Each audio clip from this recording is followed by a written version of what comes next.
মাথা। বোকাচোদা মরেছে, ভালো হয়েছে, গোবর ছাড়া তো কিছুই ছিল না মাথায়। এ জগালি, দাদা কি হলো? একটা খুব কার হাতে এখন কেসটা? কেসটা এখন আমাদের হাতে। কোথায় দাদা? কেসটা তো ওই বালটার হাতে। ওকে গিয়ে ডাক, বল ওকে। পাগল নাকি দাদা? সেদিন থানায় ঢুকে না আমাদের উদুম কালান কেলিয়েছে, আজকে তো ওপেন এরিয়া। এই দাদা তো চলে করছি, দাদার সঙ্গে দাদা যেটা বলছে সেটা কর।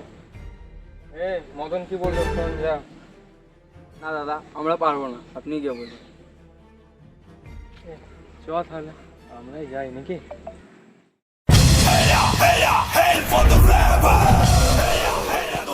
রাতে একটু মালটা বেশি খাওয়া হয়ে গেছে, তাতে ঘন ঘন বাথরুম হচ্ছে। মাদনের 5টি ছেলে, রইলো বাকি 4। জানেন তো এটা? মানে মানে লাশের পকেটে এই কাগজটা ছিল। বেশি ইন্টারেস্টিং ব্যাপার হচ্ছে, গলাটি এমনভাবে কাটা পড়েছে যে চেনটাও নিখুঁতভাবে কাটা হয়েছে। তুই এভাবে মারতে পারতিস তো? সরি, পারতেন তো? কি যাতা বলছেন?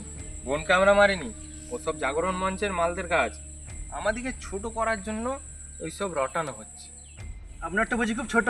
হ্যাঁ, আপনি বড্ড বিলে দেবেন কথা বলে। আমি বিলম্বের কথা বলি না, বিলম্বের কাজ করি। যাকগে শুনুন, আপনি একটু সাবধানে থাকবেন। হারাধনের খুনের পিছনে এই মালটারও নাম আছে।